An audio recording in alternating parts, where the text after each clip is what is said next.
deuxième jour de ce challenge. Aujourd'hui, je te propose de te demander si le nomadisme digital est bien fait pour toi. Alors oui, il y a quand même quelques spécificités à être un entrepreneur à l'autre bout du monde. Pour commencer, la principale différence entre un freelance ou un entrepreneur qui se lance à son compte en vivant de manière sédentaire et celle d'un entrepreneur qui part nomader, c'est vraiment celle d'arriver à se réadapter à chaque situation. On a vraiment des contraintes supplémentaires, c'est que déjà c'est pas super facile d'être entrepreneur, c'est pas très facile d'être freelance, il y a énormément de contraintes, on en reparlera dans les prochaines vidéos.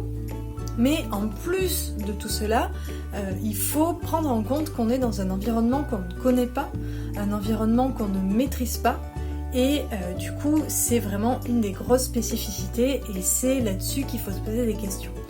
Alors forcément ça peut faire un peu peur au départ, le mieux c'est de partir, de se lancer et voir si c'est fait pour toi, mais je vais quand même te donner quelques petites indications. Alors déjà, pour te rassurer, digital nomade, ça veut pas forcément dire partir à l'autre bout du monde et être très très éloigné de tout ce que l'on connaît. La notion de digital nomade, pour moi, on en revient un peu à la définition dont on parlait dans la vidéo d'hier, c'est surtout une notion de liberté géographique. Et donc, c'est pas tellement une notion de voyageur, mais plus une notion de nomade / expatrié, mais expatrié vraiment libre. Donc tu peux tout à fait décider de devenir digital nomade et de partir simplement en France, visiter des endroits que tu ne connais pas et donc être quand même près de ta famille et de tes proches. Tu peux tout à fait aussi rentrer dans la définition du digital nomadisme et simplement rester chez toi mais avoir cette liberté géographique qui te permet d'élever tes enfants, s'occuper d'eux, etc. et finalement trouver ton rythme qui te convient à toi. Cela dit, quand on part à l'étranger, il y a vraiment cette notion d'adaptation. Si tu as déjà voyagé, tu n'es pas sans savoir que c'est un peu le bordel quand on voyage.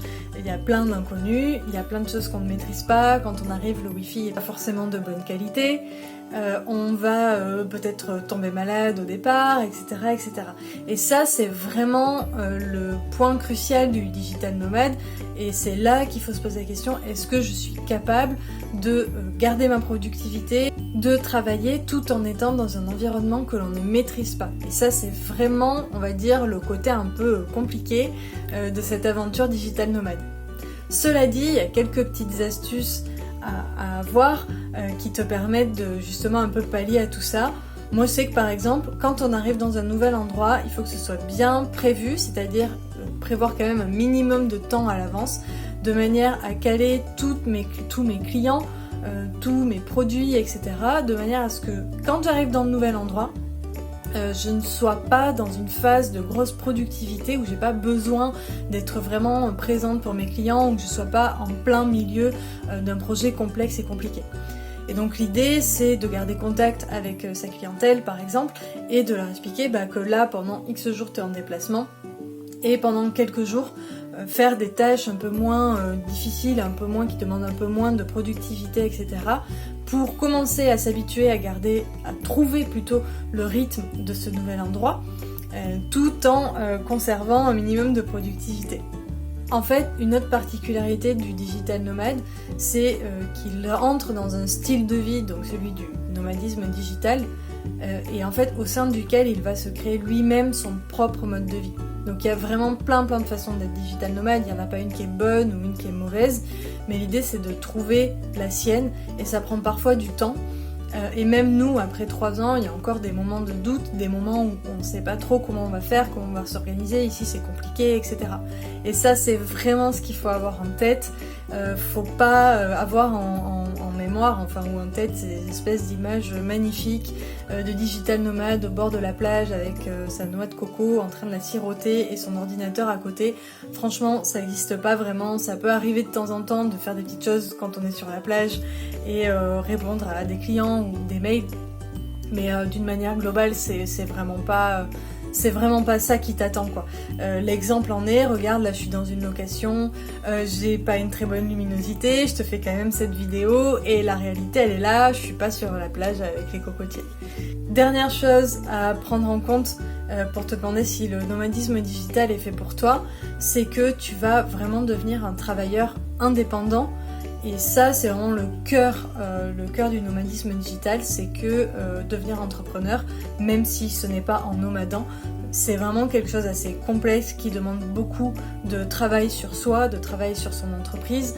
C'est presque, j'ai envie de dire, une espèce de thérapie gratos, on en reparlera, mais tu vas être vraiment au cœur de ton projet, tu vas le monter, tu vas passer des heures et des heures dessus, tout en essayant de profiter de ton voyage, parce que aussi tu es là, parce que tu as envie de visiter tel endroit, rencontrer des gens, etc.